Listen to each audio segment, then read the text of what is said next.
Señal directa. Bueno, desde iniciado este informativo le hemos ofrecido a usted los detalles de lo que se determinó desde la Mesa de Salud del Gobierno del Estado a propósito del incremento de casos COVID-19, que en general, tendríamos que resumirlo de la siguiente manera, se mantienen las medidas sanitarias que se habían ya determinado desde diciembre pasado y se suma el requerimiento de la presentación del certificado de vacunación o de una prueba PCR con 48 horas de antigüedad como máximo para entrar a eventos masivos. Nosotros saludamos para conocer también su visión al respecto y el análisis que se hace desde la coordinación de la Sala de Situación en Salud por COVID-19 de la Universidad de Guadalajara a la doctora Gabriela Macedo Ojeda. ¿Qué tal, doctora? Buenas tardes. Hola, ¿qué tal? Muy buenas tardes. Pues doctora, desde el análisis que se hace en esta Sala de Situación en Salud por COVID-19, ¿cómo se aprecia el comportamiento de Omicron ahora en particular y de la COVID en sus diferentes variantes en general? Muy bien, bueno, pues como presentamos el sábado pasado en rueda de prensa, vemos que el aceleramiento y el incremento de los contagios ha sido muy rápido en las últimas semanas.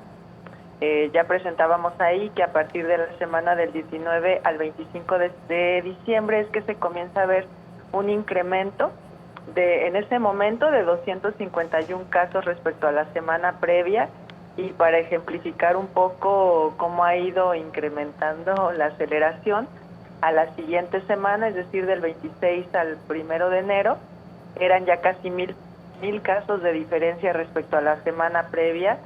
Y la semana pasada, que fue del 2 al 8 de enero, pues tuvimos más de 7,000 casos. Esto es que triplicamos la cantidad de casos que tuvimos la semana previa. Entonces, bueno, esto nos puede dar una idea de la velocidad con la que están creciendo los contagios. Afortunadamente, esto no se está reflejando en hospitalizaciones ni defunciones, como en su momento sucedió en otras olas. Pero bueno, pues no podemos descartar que no pudiese haber un incremento en hospitalizaciones, así que debemos estar preparados para ello. Doctora, le saluda Josefina Real, muy buenas tardes. Buenas tardes, Josefina. Es lo que todos queremos, menos hospitalizados y menos defunciones. Que le pregunto, esto podría estar descartado ya con la vacunación, ¿no? Es lo que se ha venido anunciando desde el año pasado, antes de que surgiera la variante Omicron. Eso por una parte, doctora.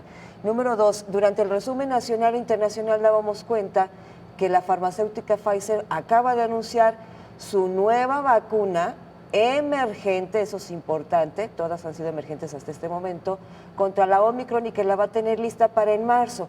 La pregunta es, doctora, si es contagiosa pero menos letal, ¿requerimos otra vacuna, doctora? La escuchamos.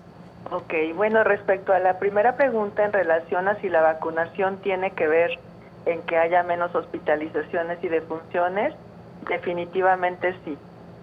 Hubo recientemente un estudio en prácticamente más de 1 millón de casos de Omicron, en donde veíamos que las personas que estaban vacunados con esquema completo tenían hasta 65% menos riesgo de hospitalización, y que las personas con vacuna de refuerzo disminuían el riesgo en más de 80%.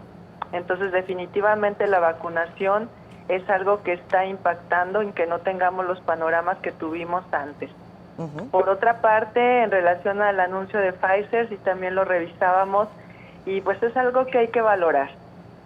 Al momento, pues lo que vemos es que las vacunas que tenemos siguen siendo eficaces, aún con esta variante, y pues habría que valorar cómo es que se van a poner los esfuerzos futuros en relación a si se adquiere o se recomienda una nueva vacuna. La Organización Mundial de la Salud ya ha recomendado que se priorice aplicar esquemas a quienes no los tienen todavía. Afortunadamente México, pues si bien no estamos todavía como quisiéramos en términos de porcentaje de vacunación, pero sí tiene un avance muy importante en comparación con otros países que no lo tienen.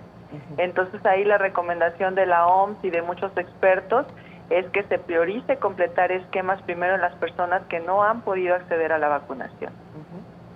Doctora, la decisión de la Mesa de Salud del Gobierno del Estado de mantener las medidas como se tenían y solamente, es decir, referirnos al tema de los aforos que se mantienen tal como estaban y solo agregar la solicitud del certificado de vacunación o de una prueba PCR para acudir a eventos masivos? ¿Es la adecuada? Bueno, pues recordemos que tenemos y hemos tenido desde el principio de la pandemia panoramas muy complejos y también distintos. Al principio pues no teníamos vacuna, teníamos mucha incertidumbre incluso de cómo se contagiaba el virus y de cuáles eran las medidas de prevención que funcionaban. Por otra parte no teníamos la afectación económica, social que sí tenemos ahora.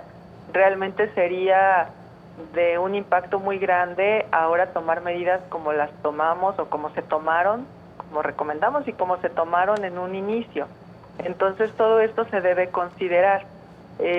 Recordar también que el porcentaje de vacunación ya en nuestro estado es importante y bueno, que al final de cuentas esto ayuda para evitar contagios que lleguen a la gravedad.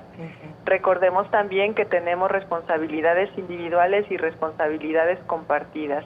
Entonces, bueno, pues tampoco nadie nos obliga a ir a lugares donde hay una presencia masiva de personas. Entonces, digamos que sabemos que hay un riesgo, entonces si lo queremos evitar al 100%, pues mejor no acudir, pero de alguna manera pues creo que podría dejarnos un poco más tranquilos que si se van a concentrar cierto número de personas, pues tengan ese certificado de vacunación o una prueba negativa. Además, muchos abogados de esta casa de estudios y de otros centros universitarios privados, especialistas en temas de derechos humanos, estimada doctora, han hablado precisamente de que se solicite esto en algunas empresas o que obliguen los gobiernos el que se presente la solicitud de vacunación o las pruebas. Pues también habla de discriminación y ahí está el artículo 149 del Código Penal Federal. Lo que le quiero preguntar, doctora, hablábamos hace unos instantes, José Ángel Gutiérrez y su servidora, a nuestra audiencia, que a lo mejor también sería bueno revalorar desde esta mesa en la que usted está y otras mesas de salud, en las medidas de prevención, insistir con las nuevas variantes, con las vacunas, con lo que ya tenemos y con lo que aún no tenemos, qué aprendimos y qué no aprendimos. Decíamos, doctora, y si estoy mal me corrige, que el tomar temperatura, gel y los tapetes sanitizantes no sirven ya, o sea, está comprobadísimo, lo han dicho instituciones nacionales e internacionales. ¿Qué sí debemos hacer y qué no? ¿Cuáles son las nuevas medidas preventivas, doctora?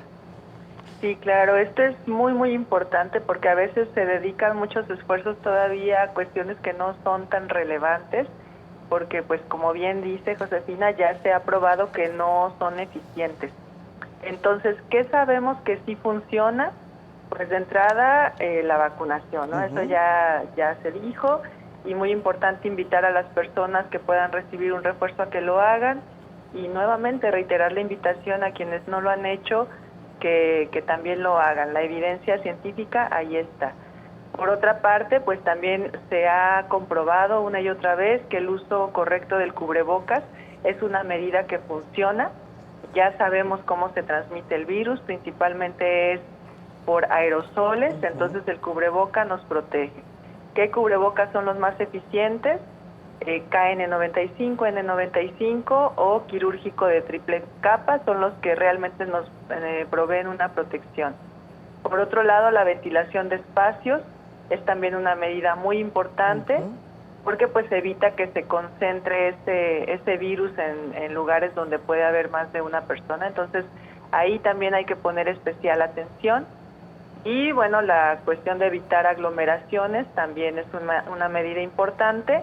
Y lo que ya habíamos comentado, higiene respiratoria, es decir, aunque traigamos el cubrebocas, pues si tosemos, estornudarnos, cubrirnos. Higiene de manos sigue siendo una medida importante. Y algo que comentamos en la rueda de prensa del pasado sábado es la importancia de aplicar todas las medidas. Veíamos ahí una imagen que era como una representación que había diseñado un investigador de Australia, en donde ponía cada medida representada como si fuera un queso de esos suizos que tienen orificios, y cómo cada medida por sí sola no es suficiente, porque de alguna manera tiene filtraciones que permitirían que se diera un contagio, pero que si juntamos todas, esa eficiencia para prevenir los contagios se vuelve mucho mayor. Doctora Gabriela Macedo, lamentablemente, bueno, el tiempo es el que se nos ha venido encima. Nosotros, por lo pronto, agradecidos por su compañía y por su orientación. Al contrario, muchas gracias y muy buenas tardes. Muy amable, buenas tardes.